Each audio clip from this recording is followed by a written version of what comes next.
I was already working a lot with looking at cave art and the Upper Paleolithic. And the idea of I used a Neanderthal figure last year, first of all, and the character in the film I made, which was called The Sophisticated Neanderthal Interview, is a kind of proto-artist. And he is kind of, it's like a modern man has found him in the present, and he's 40,000 years old. And somehow he's still alive. And he's a lot cleverer than the person that's interviewing him. And he kind of toys with his interviewer. So there was sort of partly that was about, I think, this idea of how we use the mythology of prehistory as a way to sort of explore ourselves. Like, historically, there's the idea that the Neanderthal is kind of like our retarded cousin, like stupid, you know?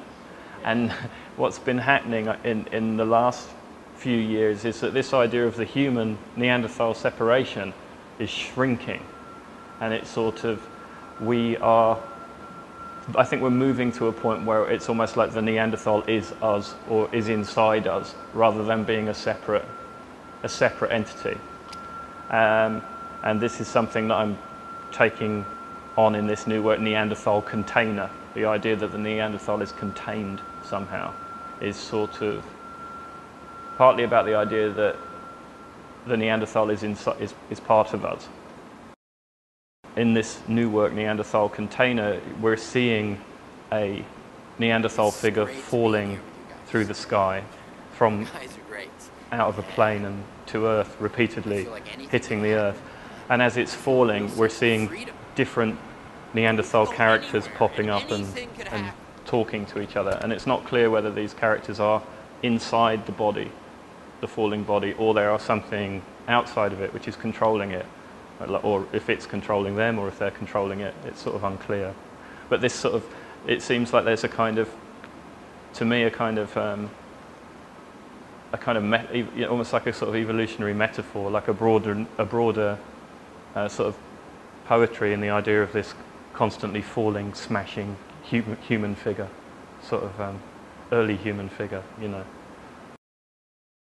It's, I mean, partly it's about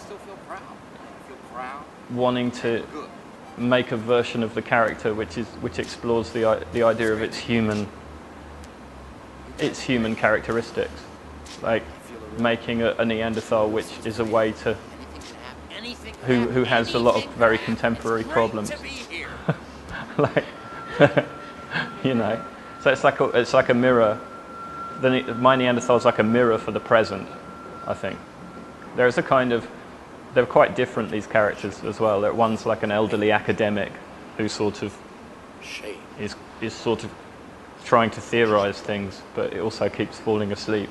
Also just bring together these quite different, these quite contrasting positions, quite contrasting characters within this Neanderthal figure. It's unclear exactly where the interior and exterior is, but you get a sense that the character is trying to work out some process of externalization of its humanness, you know.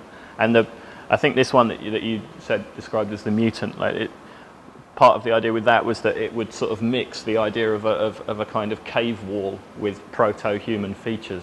So it would be sort of almost like its consciousness of itself as different from its environment beginning to emerge. But then what happened in the development of the sculpture, which always happens, is that you see other possibilities as well. And one of the things that I felt with this was that, starting with this idea that it was some sort of prehistoric emergence, it also started to look quite alien and quite sort of futuristic in a way.